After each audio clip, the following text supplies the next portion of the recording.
খাও খাও। মিনা আসো, আসো আম্মু আসো। মিনা আম্মু, মিনা আম্মু আসো। মিনা, মিনা মা, ও মা, মিনা মা এনো, এনো। আল্লাহ সুবহানাল্লাহ।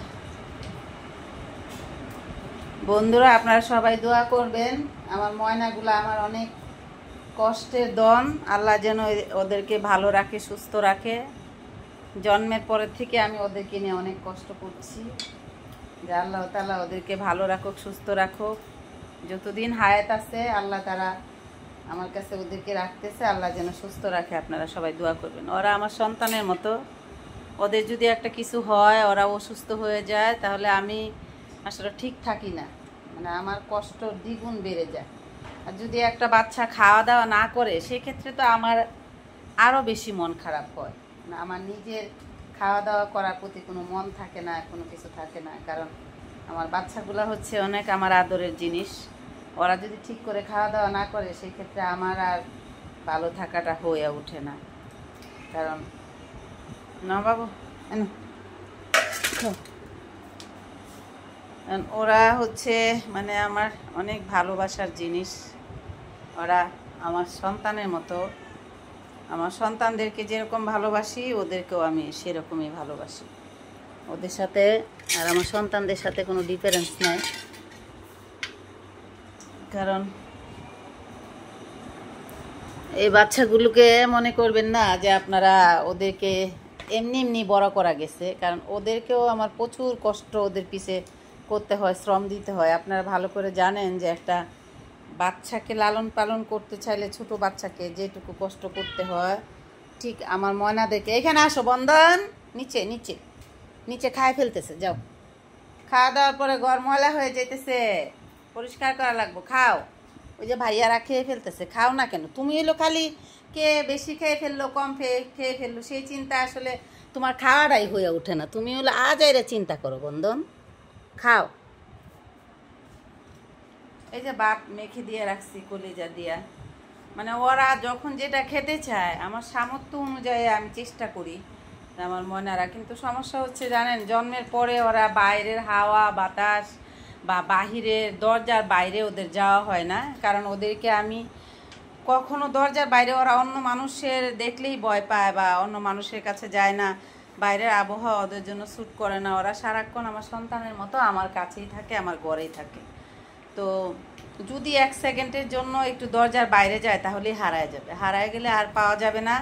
আর ওরা আপনারা জানেন, জন্মের পর থেকে ওদেরকে এইভাবে মানুষ করছি, ওরা বাইরের কোনো খাবার খেতে পারে না। কারণ আমার ঘরের খাবারই তো খেতে পারে না। ওদেরকে আমি কত ইয়ে করে লালন পালন করি, কত আদু আদু করে। একটু কিছু হইলেই, এই যে একটু আগে দেখাইলাম আপনাদেরকে, যে না খেলে আমি পাটায় বেটে পোলার চাল, তারপরে আমি তাদেরকে ইয়ে করে দিই। এই সুন্দর, নিচে যাও বাবু। আর আমার রাজা হচ্ছে সবার কাছে যাবে না, তার হচ্ছে সুন্দর, নিচে যাও তো বাবু, নিচে যাও। অলকরটা বড়াইতেছো, তারপর অলকরট বিজায়া মুছতে হবে, গামছা বিজায়া।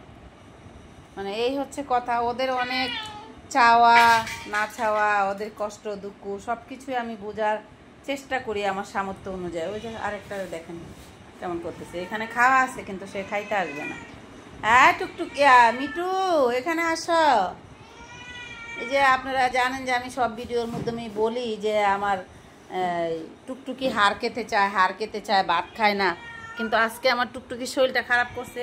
গতকালকে গরমের মধ্যে হাড় খাইছে, খাওয়ার পরে আর ভাত খায় না, মানে মুরগির পাটা এইসব খাইছে, মাংস খাইছে, গলার হাড়টি হুটি। এদিকে আসো, এদিকে আসো বাবু, বাবু ওখানে যাইও না, ওখানে যাইও না, সোনা বাচ্চা কই। এই যে তোমার যে দিলাম, ওটা তো আরেকজনে খাই ফেলতেছে, তুমি খাও। আজকে তার শরীরটা ভালো না, সে খাবে না। আচ্ছা না খাক। তারপরে তার রুই মাছ সিদ্ধ করে দিচ্ছি, সে খাচ্ছে না।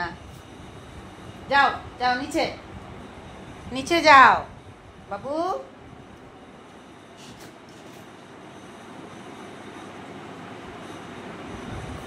এখানে আসো না, ডাকতেছি শোনো না কেন তুমি?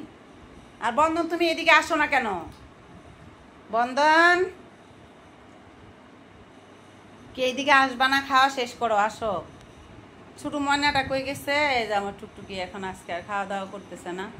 আমি পোলার চাল পাটাতে বেটে একটু লিকুইডের মতো তৈরি করে খাওয়াইছি।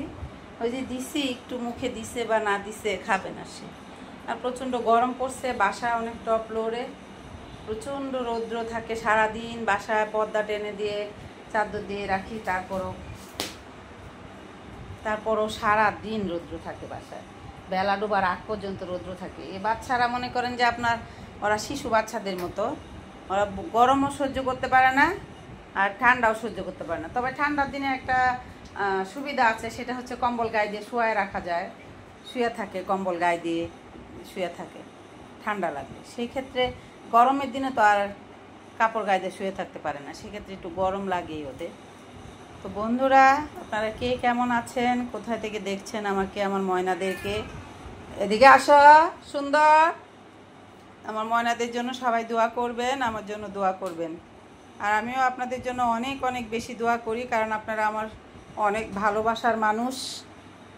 কারণ চারপাশে যারা আমার যত ভিউয়ার্স রয়েছেন, আমার বন্ধুরা রয়েছেন, সবাই যেন ভালো থাকেন, তাদের ফ্যামিলি ভালো থাকে, তাদের সন্তানরা ভালো থাকে, আমি সেই দোয়াই করি।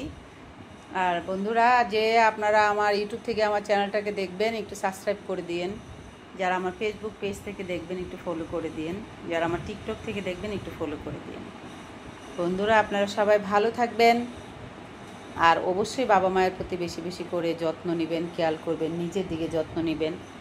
যে যা জায়গায় রয়েছেন, যে যেখানে রয়েছেন, ধরেন আপনারা কাজের জায়গায়, আর প্রবলেম, মানুষের জীবনে প্রবলেম থাকবেই। আমরা যে যেখানে আছি সেখানেই সবাই, কেউ ভালো নেই, সবাই সবার যে কোনো নিজেদের জায়গা থেকে সবাই প্রবলেমে রয়েছে। একটা কথা হচ্ছে কি জানেন, সব জায়গায় প্রবলেম আছে, সব জায়গায়। আপনি প্রবলেমের কথা চিন্তা করলে ভালো থাকতে পারবেন না। শুধুমাত্র কখনো কখনো একটা জিনিস করতে হয়, সেটা হচ্ছে আপনার কিছু কিছু জিনিসকে ইগনোর করতে হয়। ধরেন আপনি একটা বিজনেস করছেন, সেক্ষেত্রে দেখবেন আপনার পাশে যে আছে, বিজনেস পলিটিক্স আপনার সাথে করতে থাকবে। মানে কোন কাজটা, মানে কোন জিনিসটা করলে আপনার থেকে বেশি বিক্রি করতে পারবে বা তার বিজনেস ভালো যাবে। আবার আপনার অফিস, আপনি একটা কোথাও জব করার জন্য ঢুকলেন, সেখানেও দেখবেন আপনার অফিস পলিটিক্স থাকবেই। পলিটিক্স আপনার জীবন থেকে যাবে না, পলিটিক্সের মতো চলবে, আপনি আপনার মতো করে চলবেন। আর একটা বিষয় হচ্ছে, সমস্যা থাকবেই মানুষের জীবনে। সমস্যার কথা চিন্তা করে লাভ নেই, শুধুমাত্র কিছু কিছু জিনিস জীবন থেকে ইগনোর করে চলবেন। আর সমস্যার কথা চিন্তা না করে সমস্যার সমাধানের কথা চিন্তা করবেন। কি করলে সমস্যার সমাধান করা যায়, কি করলে সমস্যার সমাধান হবে, জাস্ট এটাই চিন্তা করবেন। আর সমস্যার কথা যদি আপনি সারাক্ষণ ভাবতে থাকেন, চিন্তা করতে থাকেন, তাহলে তো আপনার মাথা নষ্ট হয়ে যাবে। সেক্ষেত্রে আপনি কোনো কাজের প্রতি মন দিতে পারবেন না। তো সমস্যার কথা চিন্তা না করে সমস্যার সমাধানের কথা চিন্তা করবেন। আর প্রত্যেকের জায়গা থেকে প্রত্যেকেই ভালো থাকার চেষ্টা করবেন। আর বেশি টেনশান নেবেন না, কারণ টেনশান এখন মানুষের জীবনে কাল হয়ে দাঁড়িয়েছে। একটু টেনশান করলেই মানুষের ব্রেনে স্ট্রোক করছে, হার্টে স্ট্রোক করছে, মানুষ স্ট্রোক করে প্যারালাইসিস হয়ে যাচ্ছে, বিভিন্ন ধরনের প্রবলেম দেখা দিচ্ছে। যার কারণে এখন আমাদের টেনশান থেকে দূরে থাকতে হবে, একেবারেই টেনশান করা যাবে না। তো সবাই টেনশান মুক্ত থাকার চেষ্টা করবেন। আর ফ্যামিলির প্রতি সবাই তো খেয়াল রাখবেনই, স্পেশাল নিজের প্রতি খেয়াল রাখবেন। কারণ আপনি যদি সুস্থ না থাকেন, তাহলে আপনার ফ্যামিলি কিছুতেই সুস্থ থাকবে না। তাই ফ্যামিলিকে সুস্থ রাখতে চাইলে, আপনার আপনজনদেরকে সুস্থ রাখতে চাইলে নিজেকে সবার আগে সুস্থ থাকতে হবে। তাহলে আপনি সবার প্রতি কেয়ার করতে পারবেন, সবার প্রতি ভালোবাসা করতে পারবেন, সংসারের দায়িত্ব পালন করতে পারবেন। তাহলে বন্ধুরা, প্রত্যেকের জায়গা থেকে অনেক অনেক বেশি ভালো থাকার চেষ্টা করবেন। আর সবশেষে একটি কথা বলতে চাই, আপনার সন্তান, আপনার সোনামণিকে আপনার আদর্শে মানুষ করবেন, যেন আপনার জীবনের শেষ সময় এসে আপনার সন্তানের কাছ থেকে কোনো রকম কষ্ট না পেতে হয়। আপনার সন্তান যেন আপনাকে বুঝতে পারে, আপনাকে বুঝে। পৃথিবীতে অগাধ বাবা মা রয়েছে, অসংখ্য বাবা মা রয়েছে, যারা সন্তানের কাছ থেকে কষ্ট পেতে পেতে জর্জরিত হয়ে জীবনটা পর্যন্ত হারিয়ে ফেলেছে।